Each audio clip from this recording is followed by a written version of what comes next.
Hi fighter. ఈరోజు మనమైతే మిస్టిబిషి AC కస్టమర్కి ఇన్స్టాల్ చేస్తాం, స్ప్లిట్ ఏసీ. సో దాన్ని అన్బాక్స్ అయితే చేసాం. ఇది వచ్చి ఇండోర్ యూనిట్. ఇది మొత్తం థాయిలాండ్ మ్యానుఫ్యాక్చరింగ్ అంతా.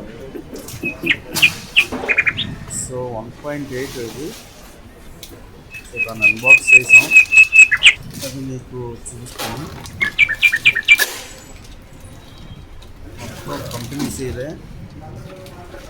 కస్టమర్ హౌస్కి వచ్చేంత వరకు ఈ యూనిట్ అసలు ఎవరో టచ్ చేయడానికి కూడా ఉండదు. So made in Thailand to customer. So ఈరోజైతే ఈ వీడియో అప్లోడ్ చేస్తున్నాను.